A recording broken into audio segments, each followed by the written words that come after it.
Can I have you hold this for just a moment? And then I'll get it back from you in a second. Oh, now? No, just hang out nearby.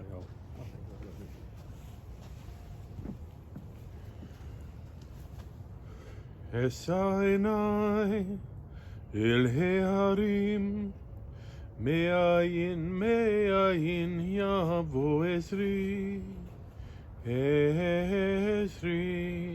me'im Adonai ose shamayim va'aretz. Adonai roi lo echsar. I invite you, if you wish, to join with me in the recitation of the 23rd Psalm. The Lord is my shepherd, I shall not want. He maketh me to lie down in green pastures. He leadeth me beside the still waters. He restoreth my soul. He guideth me in straight paths for his name's sake. Yea, though I walk through the valley of the shadow of death, I shall fear no evil. Thou preparest a table before me in the presence of mine enemies. Thou hast anointed my head with oil. My cup runneth over. Surely goodness and mercy shall follow me all the days of my life, and I shall dwell in the house of the Lord forever. Amen.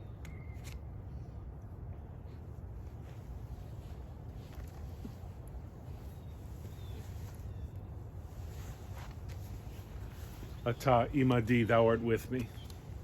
The faith of the psalmist is echoed today in the feelings, I know, expressed by the family. So appreciative of all who've been able to join them today, whether at a distance or nearby, celebrating the life of their dear loved one. Excuse me. Sort of hit it from the snow. El Harachamano, sweet God, you have taken, beloved friend. We gather now at the graveside and we raise our voice in prayer to the source of life. We ask for comfort. We need fortitude and courage as pain and loss assail us. Alexandra modeled that. Fortitude, courage, determination, as she sustained multiple losses during the course of her lifetime. And stepped right up, continued to be a source of love, kinship, peace, and friendship. Rabbi Chaim Stern wrote these following words, which form one of the meditations in our prayer book. I think they characterize the special nature of this moment. He wrote, "The light of life is a finite flame. Like Shabbat candles, life is kindled, it burns, it glows. It is radiant with warmth and beauty, but soon it fades. Its substance is consumed and it is no more. In light we see, in light we are seen. But the flames dance, but our life does burn down. It gutters. There is an end to the flames. We see no more and are no more seen. But we do not despair, for we are more than a memory slowly fading into the darkness. With our lives, we give life, and so something of us never dies, as we move in the eternal cycle of darkness, death, light, and life." Dear friends, this is my prayer today for a precious human being, an enduring light in this community, Alexandra Berger. I met Alex for the first time at a sisterhood luncheon at Fairmount Temple 11 years ago. And because I'm a man married to a Cleveland-born girl with the last name Berger, she immediately kidded me that I had good taste. I remember at such events that she was the belle of the ball, with friends going back many decades in the synagogue, and with several friends among them going back to her early childhood in Glenville. Over the years, we exchanged greetings with one another on Jewish holidays, multiple notes, thanking her for gifts to support Temple, celebrating her prolific number of birthdays, and therefore life's simchas that she was able to see. Based on her character and the testimony of admiring members of our sisterhood, I trust that if this loss had happened to another family, she would be here today at our side. She had navigated multiple losses over the time of her life and had both perspective and vision to see brighter days ahead. We sympathize here today with Laura and her Jim, Richard and his Sharon as the matriarch in your family. Her physical substance has been stilled. What a big influence your mom had on the trajectory of your lives, with humility and grace. It's been difficult for you to see her over these last few weeks, subdued in any way by weaknesses that are really the price we pay for being human. But today here at Graveside, it is time to make her whole in our eyes again. And so let us remember the beauty of this remarkable life and person whose determination took her to navigate life, but most especially the 29 years of widowhood she never imagined would last so long. During that time, as before, she took on roles of volunteer leadership, strengthened by her children, and most especially her grandchildren, Todd, Jacqueline, Cole, Corey, and, by extension of Corey, her great-grandson Jackson. She was so proud of you. She admired you so. 3 grandsons who helped inspire her to live long and live well, and then, of course, a very deep and special kinship with her only granddaughter, Jacqueline, with whom she was thick as thieves, especially when Alex was a part of every decision, large and small, for her wedding to her Ethan. She had such fun and enjoyed seeing and connecting with her great-grandson, whom I'm told was named Jackson Joseph, to honor Joseph in loving remembrance, and alongside whom we now lay her to final rest.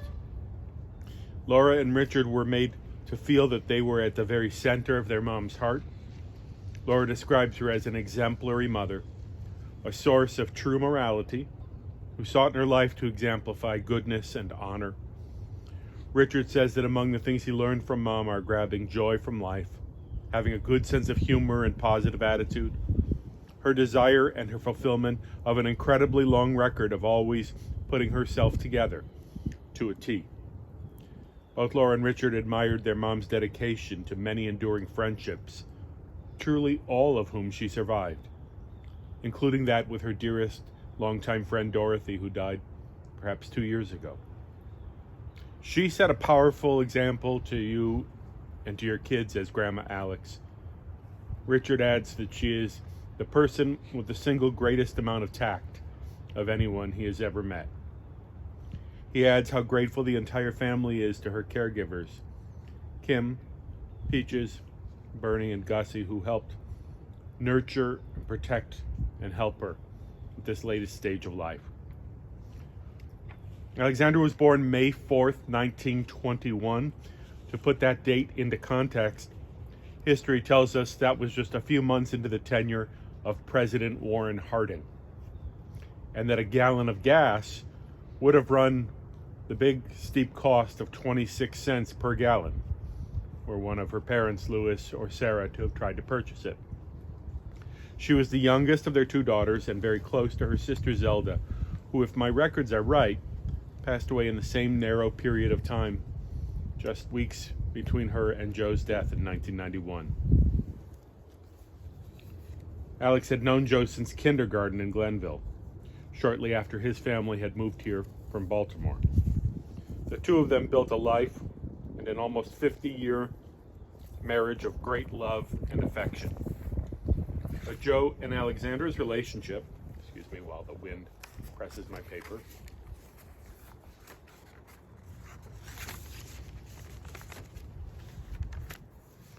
started when they were super young, and it went all the way through elementary, through middle, and high school. Their marriage occurred in October 30th of 1943, officiated by my late and lamented predecessor, Rabbi Barnett Brickner, at the Euclid Avenue Temple.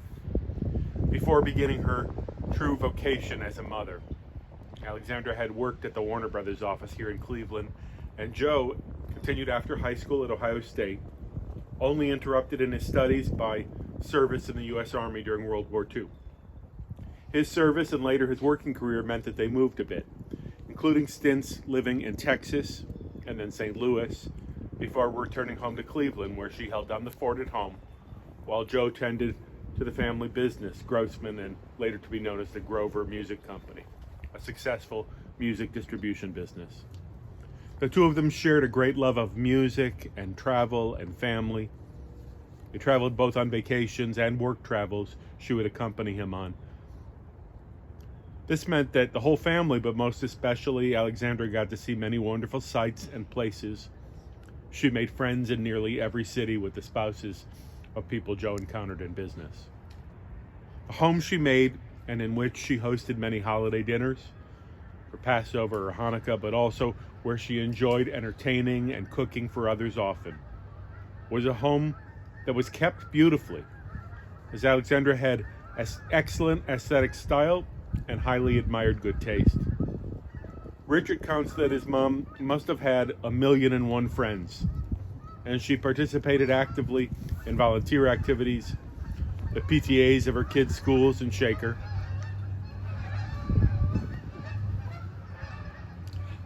the women's affiliate of ORT, and as vice president of our Temple Sisterhood.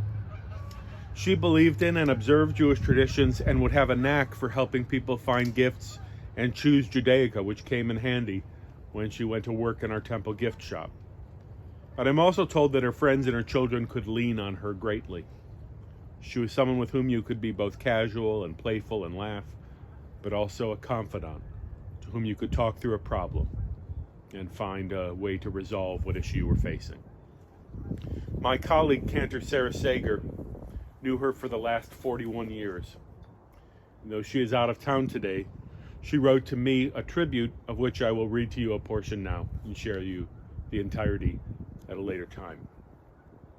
Cantor wrote, Alexandra was the definition of elegance, loveliness, refinement, and grace. Beautiful, impeccably well-mannered, she represented the epitome of good style and good taste that never went out without her signature accessory, her warm and glamorous smile. Whatever she did, wherever she touched, she elevated and ennobled by virtue of her high standards, her devotion to excellence, her ability to connect with others through her care, concern, kindness, and compassion. Cantor continues, it could have been easy for a woman with Alex's good looks and personal magnetism to be self-involved or self-important, but not Alexandra. Part of what made her such a memorable person was her concern for others, her beloved Joseph, her dear children, Laura and Richard, whom she adored, her extended family, her dear friends, so many of whom were members of our sisterhood. Alexandra was a passionate music lover, and she was also always happy cooking and baking. It seemed to me, however, this is Cantor, that she was in her element when she was volunteering, when she co-edited the first sisterhood cookbook entitled Eats for the Euclid Avenue Temple Sisterhood, when she designed and decorated the new gift shop after the temple renovation and donated display cases, and when she donated a beautiful Yamaha piano so the congregation could use that permanently for concerts on the auditorium stage, funding cultural events for her beloved women of Fairmount Temple. Alexandra's dear sisterhood friend Sheila Orkin remembers co-chairing the first concert that used that Yamaha in honor of Alex and her donation, such a wonderful gift. Longtime member of our Women of Fairmount Temple, Phyllis Burles, remembers how much she loved to work in the gift shop, how she always assured her customers that they had made the perfect purchase and wrapped it just so. Cantor Sager remembers how she tirelessly worked each year to secure donations for a raffle at the Sisterhood Luncheon. She had such a good time announcing the winner of each item. Cantor thinks of the verse in the Jewish text that she believes Alex's life best illuminates. This one found in the Talmud, the Pirkei Avot. She asked me to read, make study a fixed habit, say little and do much, and greet each person with a cheerful countenance. She says there's a very real sense in which Alexandra made the study of our values, our goals, our standards, and aspirations a daily exercise in her own goodness, kindness, and generosity. She lived the ideals we study, embodied its best traditions, but she did not talk a lot about what she was going to do. She just did it. In our tradition, that is an example for others. Finally, and most importantly, she greeted each person with an irresistible smile. She was a lady to her fingertips, a lady in a kind of old-fashioned, timeless sense of the word. By virtue of her stellar qualities, her characteristics, her unique and lovely presence, our world is happier, kinder, and gentler. She made study a fixed habit, said little and did much, greeted each person with a cheerful countenance. And Cantor adds what Laura said many of her friends said, that Alex was beautiful on the inside as much as on the out. That was a constant revelation. To add to the Cantors' fine tribute, I would only add that in spending time with Laura and Richard and in remembering their mom's fine example, I'm reminded of another great teacher. That of first century Rabbi Hillel, who famously asked 3 salient questions about a long life. The first is, Im ein ani li mili, and this means, if I am not for myself, who will be for me? This, it seemed to me, is how she managed the harsh winds that life threw at her in real time, with honesty and poise. Though she lost her father and her mother at a relatively early time in her young adulthood, she always found a way to withstand what life came to her on her own terms. Rabbi Hillel added, Uch sha'ane la'atzme ma'ani, this means, if I am only for myself, what am I? This reminds me of her spirited, restless energy, the gifts she made possible for others, especially in the establishment of the Joseph Berger and now the Joseph and Alexandra Berger Fund at Anshe Chesed Fairmount Temple. This showed how much she cared about having a legacy of support for others. Finally, Hillel said, Im lo achshav matai, which means, if not now, when? This can be echoed to us as a warning that the final months of her life occurred during a time of sheltering, during a pandemic. Think about the fact that she was born in a world that was only a couple of years after the last global pandemic.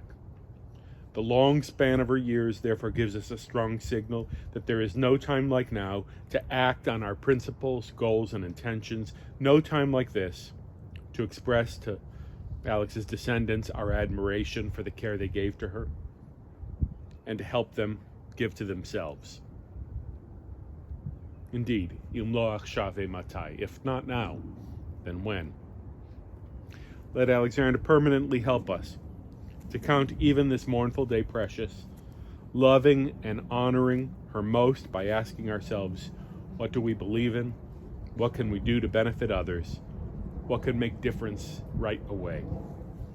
This will help us shape a legacy like this precious human being. May her memory always be a blessing. To this we say, Amen.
In a moment after the conclusion of our memorial prayers, I'll invite you, if you wish, to assist in what the rabbis called the chesed shel emet, the final kindness we can assist someone with on earth, assistance in their burial.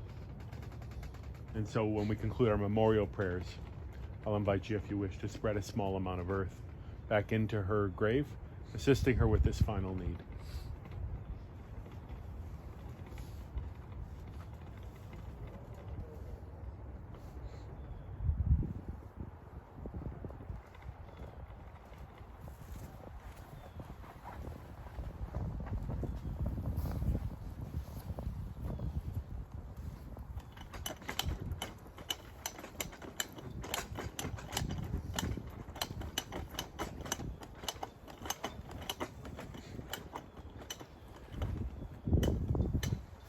I invite you to please rise. For Laura and Richard, you're wearing today the lapels, right? The ribbon. This represents our heritage going all the way back to the time of the Bible. When we'd learn of the death of an immediate loved one, we would tear our clothing to share our emotional outpouring at the moment. Today we don't go to such lengths, but I invite you, after I assist you in the recitation of the prayer, to tear this cloth as a reminder that something very precious has been torn from the fabric of your lives, and yet to affirm a good life, a life of faith and hope. I invite you to repeat after me these words of blessing. Baruch atah Adonai Dayan ha'emet. These words simply mean we praise you, God, for you judge our lives in truth.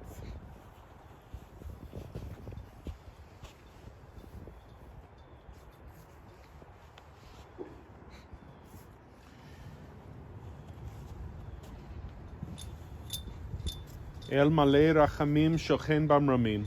Hamtzei menucha nechona tachat kanfei hashchina im kedoshim motorim. Zohar harakia mazhirim et nishmat Alex Berkowitz shelcha la'olama. Al rachimim yastireha beseter kenafav la'olamin. Vaitzur b'tzur chagim et nishmato. Adonai hu nachlata v'tanuach v'shalom al mishkava v'nomar. Amen. Compassionate God, eternal Spirit of the universe, grant perfect rest in your sheltering presence now to Alexandra Berger, who has entered eternity. God of mercy, let her find refuge in the shadow of your wings. Let her soul be bound up in the bond of everlasting life. God, she is your inheritance, and she is a good inheritance. May she rest in peace, to which we say, Amen.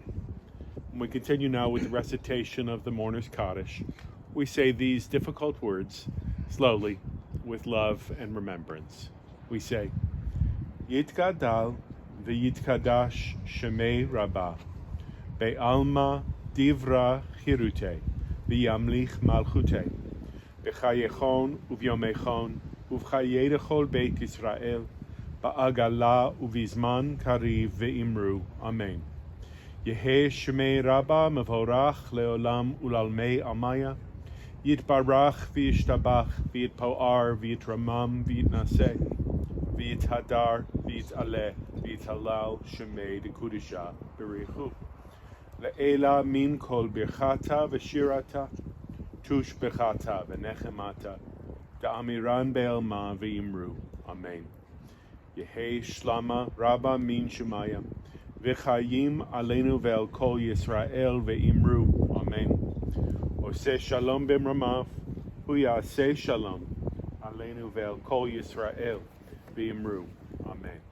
Hamakom yenachem etchem, b'toch sha'ar avlei Tzion v'Yerushalayim. May God comfort you, each of you, all of you, among the mourners of Zion and our people. Amen. When you spread earth, typically we would use the shovel here, which you're welcome to use, but I encourage you, just on the basis of an abundance of caution during this time of protecting ourselves, that you just grab a small amount of earth with your own hands to spread and assist her with a mitzvah she cannot repay to us.